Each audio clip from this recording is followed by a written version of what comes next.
Oke, hari ini kita akan ke rumus jumlah dan selisih dua sudut.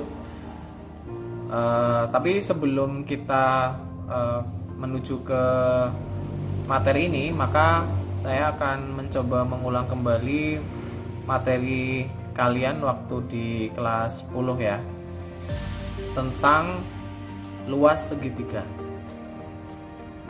Oke, saya punya segitiga ABC ya.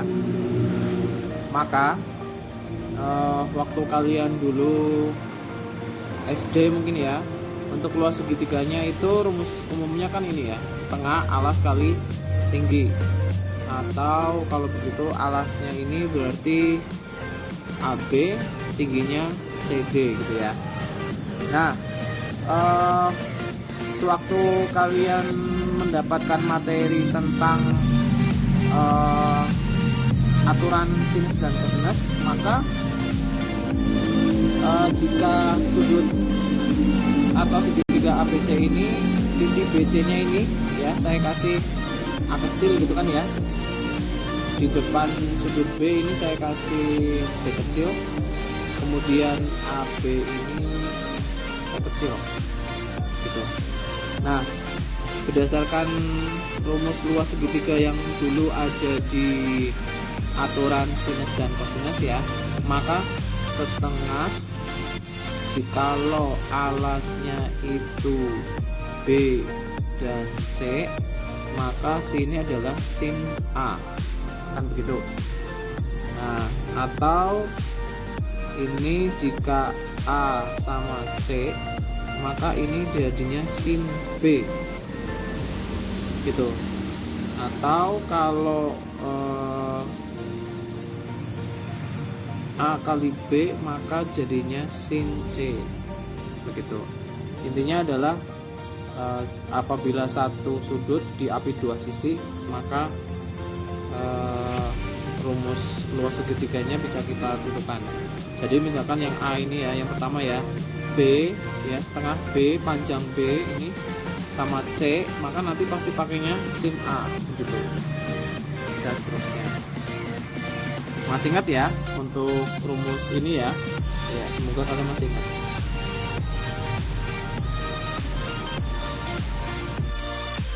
Nah, sekarang kita akan masuk ya ke rumus jumlah dan selisih dua sudutnya.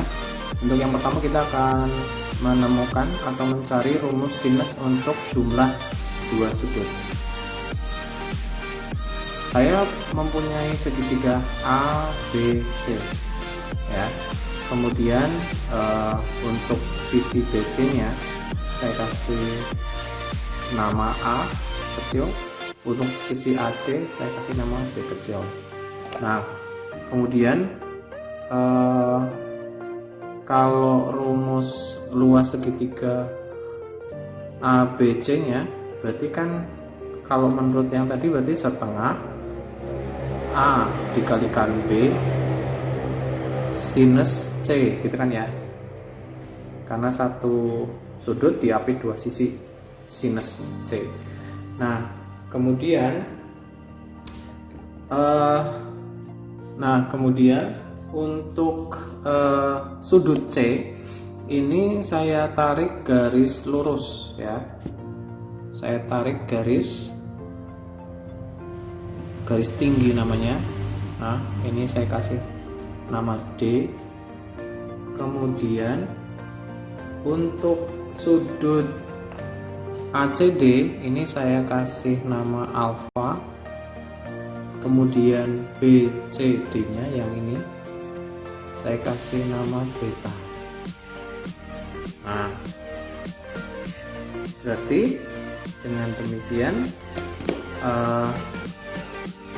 luas segitiga ABC ini kan bisa saya cari dari dua buah segitiga ini ya, saya jumlah luas segitiga ACD ditambah luas segitiga BCD, kan begitu. Nah, kemudian oh ya, untuk panjang sisi CD nya ini saya kasih nama T karena tinggi ya, ini jadinya tinggi. Nah kemudian untuk luas segitiga ACD, lihat segitiga ACD ya, maka sudutnya yang ini C ya, yang alfa ini, maka luasnya jadinya apa? Luasnya sudutnya kan ini, berarti B setengah B dikalikan dengan T sin alfa, kan gitu, satu sudut diapit dua sisi. Nah kemudian untuk yang BCD yang sudutnya itu beta ya, berarti kan setengah A dikalikan T sinus beta gitu. Nah ini yang luas segitiga ABC nya, yang setengah ABCD nya saya taruh di sini, setengah AB sin C. Nah sedangkan sin C nya itu kan adalah alfa ditambah beta ya kan, C nya ini kan 2, alfa sama beta dijumlah. Ini saya tulis ulang.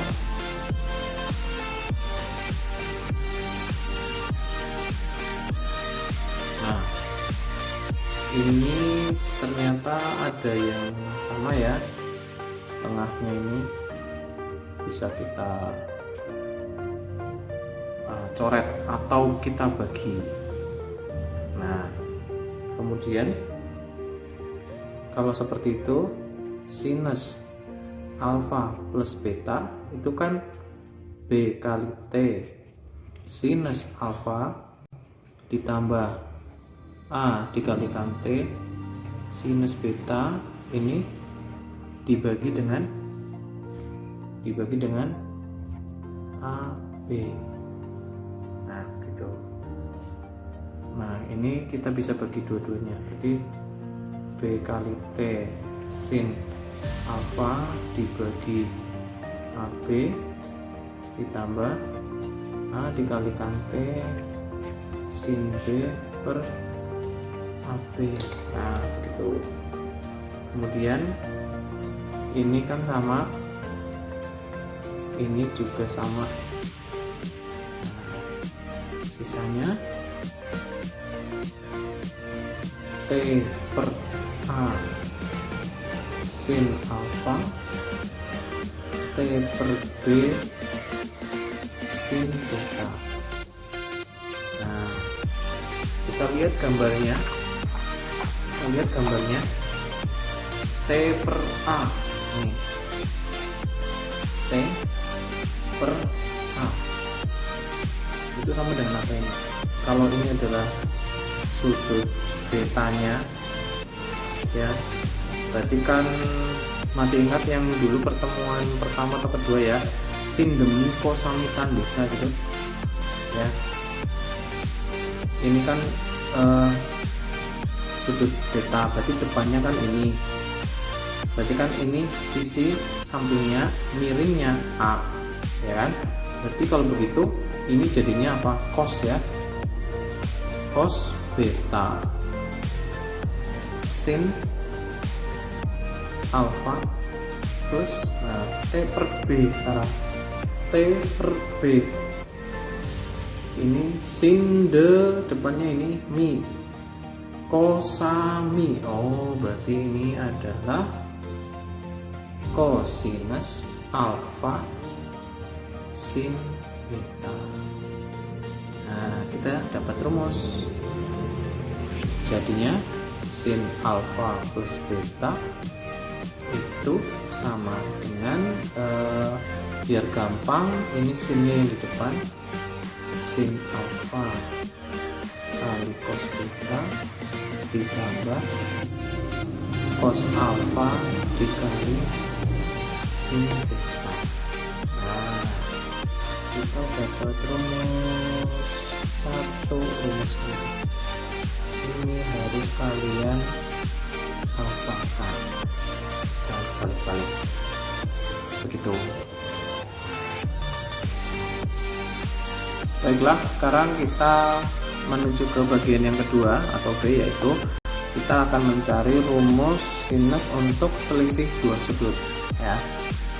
Saya tulis kembali ya, tadi untuk sinus alfa plus beta itu sama dengan sinus alfa dikalikan cos beta ditambah cos alfa dikalikan sin beta. Nah, bagaimana kalau untuk selisih? Selisih itu berarti pengurangan ya. Kalau untuk sin alfa dikurangi beta, ini bagaimana? Nah, kita tidak usah menggambar segitiga lagi ya. Kita kayak gini aja. Untuk pengurangan itu kan sebenarnya bisa kita seperti ini. Kita rubah sinus alfa ditambah dalam kurung min beta, kan begitu. Nah, kita pakai yang kesamaan rumusnya, jadinya kan sinus alfa gitu kan sama kalikan cosnya kan berarti min beta ditambah cos alfa dikalikan sin min beta. Nah, itu tunggu dulu, belum selesai. Kita masih punya permasalahan yang ini nih, min betanya sama sin min beta.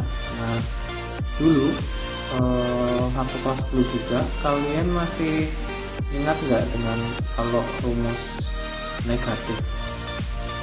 Misalkan begini, sin min alfa itu jadinya apa? Itu jadinya min sin alfa. Kalau cos min alfa jadinya cos alfa. Ini rumus sudut negatif ya, gitu. Rumus sudut negatif, ingat-ingat. Kalau tangan min alfa sama dengan min tangan alfa, gitu. Jadi untuk sinus dan tangan, kalau ada min itu minnya pindah keluar. Tapi kalau untuk kosinus ya, untuk sudut negatif itu positif begitu ya. Jangan sampai lupa ini ya. Yo, jangan sampai lupa.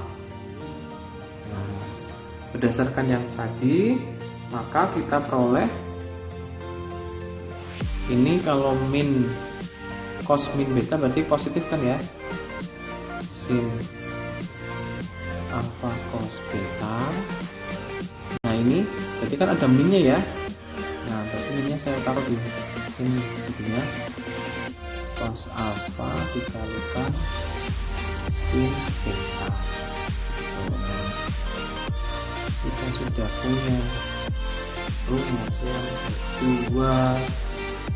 Kalau sin alfa dikurangi beta sama dengan sin alfa, cos beta dikurangi cos alfa dikalikan sin beta. Nah, jangan sampai lupa dan jangan sampai lupa. Seperti itu. Baiklah, untuk lebih jelasnya kita akan mengerjakan contoh soal berikut ini ya. Hitunglah nilai dari sin 75 derajat. Nah, sin 75 derajat. 75 derajat ini adalah bukan sudut istimewa ya. Kemarin kan kita sudah membahas tentang sudut-sudut istimewa ya. Sudut istimewa itu yang berarti kan mulai 0, 30, 45, 60, 90, 120, 130 dan seterusnya. Nah, 75 ini bukan termasuk sudut istimewa, tetapi dengan menggunakan rumus jumlah dua sudut atau selisih dua sudut, kita bisa menentukan nilai sin 75 ini. Coba kalian pikir-pikir dulu, 75 ini dengan sudut istimewa ini ada hubungan apa? 1, 2, 3, 4. Oke, selesai ya. Sinus 75 ini ternyata ya itu sama dengan sinus 30 ditambah 45. Ya betul tidak? Ya, betul ya. Oke. Sinus 30 derajat ditambah 45 derajat. Nah, kita bisa menggunakan rumus yang tadi itu. Ini adalah rumus jumlah. Sinus jumlah berarti sinus 30 dikalikan kosinus 45 derajat ditambah, hati-hati ya, ini ditambah ya, ini jadi tambah cos 30 dikalikan sin 45 derajat.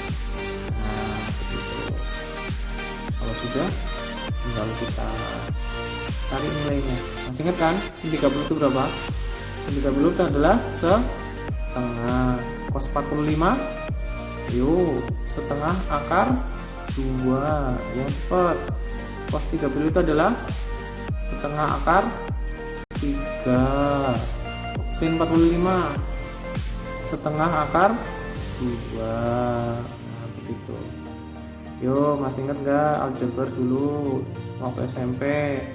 Perkalian seperti ini. Kalau perkalian berarti tinggal kalikan aja atasnya dengan atasnya, bawahnya dengan bawahnya. Berarti kan 1/4 akar 2 ditambah ini 1/4 akar. Nah, kalau akar berarti yang di dalam akarnya 3 dikalikan 2 jadinya 6. Nah, seperti itu. Terus kadang kalau soalnya pilihan ganda, kalau tidak ada bentuk ini ya berarti kita ini faktorkan ya. Nah, seperti ini. Nah, tapi kalau isai sampai bentuk ini pun juga nggak apa-apa. Seperti itu. Nomor 1 begini, untuk kegunaan dari rumus yang sinus jumlah atau selisih, gitu ya. Untuk soal yang kedua, saya punya tangan A itu sama dengan 3/4, dengan A itu adalah sudut lancip. Kemudian tangan B itu min 5/12, dengan B adalah sudut di kuadran kedua.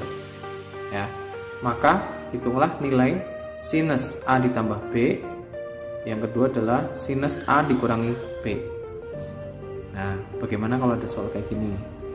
Nah, ini kan yang diketahui adalah tangan ya, dua-duanya tangan. Kemudian kita disuruh mencari sinus. Nah, padahal kan tadi kalau sinus jumlah kan sin dan cos ya, kita harus nyari sin dan cos ya, padahal ini tangan. Nah, berarti kita harus mencari nilai-nilainya. Nah, ini saya sudah menggambar segitiga ya, segitiga siku-siku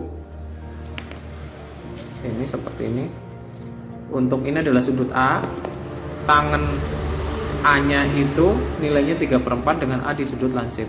Masih ingat tandesa, depannya itu berarti 3, depannya kan sini, terus samping itu kan sini 4. Nah, berarti kita harus cari sisi miringnya. Masih ingat tidak? Dengan sisi miring kita goras ya, 3, 4, berarti sininya berapa? 5. Nah, triple kita goras. Nah, dengan demikian kita bisa mencari nilainya. Sinus A nya berarti berapa itu? Sinus A, sin demi berarti 3/5. Terus cos A nya itu cosami berarti 4/5. Nah, lihat ini sudut lancip. Masih ingat pembagian kuadran kemarin? Semanis ya, semanis sindi tanpa kosmetik, berarti di kuadran 1 ini ya kan. Lancip itu kan antara 0 sampai 90 derajat, itu kan lancip. Jadi di kuadran 1. Kuadran 1 sinus A dan kosinus A nya itu adalah positif. Nah, begitu. Nah, sekarang untuk yang B sekarang. tangan B itu min 5/12 untuk B di kuadran kedua ya, B nya di kuadran kedua. Kamu nggak usah lihat minusnya ya, minus ini menunjukkan apa? Tangan di kuadran kedua kan negatif, betul kan? Untuk kuadran kedua yang positif kan hanya semanis sinus ya, berarti sinus itu positif, maka tangan dan cos itu negatif. Nah, nggak usah kamu bingung ini gimana. Maaf, ini untuk menunjukkan nilai kuadrannya. Maka kalau begitu tinggal ambil 5 sama 12 nya, maka tan desa B depannya ini, depan sudut sama sampingnya 12. Nah, berdasarkan teorema Pythagoras bisa kamu cari sendiri kan waktu SD, 5 kuadrat ditambah 12 kuadrat. Atau kalau kalian hafal triple Pythagoras, kalau 3, 4, 5 dan katanya 5, 12, 13 begitu. Nah, kalau sudah tinggal cari sinusnya ya. Sinus B itu sin demi, berarti 5/13, terus cos B nya berarti berapa? 12/13. Sudah selesai? Belum, hati-hati, ada negatif ya. Ingat di kuadran kedua yang negatif itu tangan dan kosinus, maka kosinusnya di sini negatif begitu. Yang sinusnya positif ya. Nah, nilai-nilai ini kita masukkan ke dalam perhitungan sinusnya begitu. Nah, udah tinggal kita kerjakan ya. Kita jawab yang A, sinus A ditambah B, masih ingat? Sin A cos B ditambah apa? Cos A sin B. Yuk kita lihat sinus A nya berapa tadi? 3/5. Cos B nya min 12/13 ditambah cos A 4/5 sin B 5/13 sama dengan ini ya, min 36 per berapa? 65 ditambah 20/65, jadinya min 16/65. Kalau disederhanakan bisa disederhanakan, kalau enggak ya udah itu aja. Nah, sekarang kita ke yang B. Yang B, sinus A dikurangi B sama dengan apa? Sin A cos B min ya, cos A sin B. Sin A nya tadi berapa? 3/5. Cos B nya tadi berapa? Min 12/13 dikurangi cos A nya tadi berapa? 4/5. Sin B nya tadi berapa? 5/13. Jadinya min 36/65 dikurangi 20/65 sama dengan min 56/65. Nah, begitu. Gampang kan ya?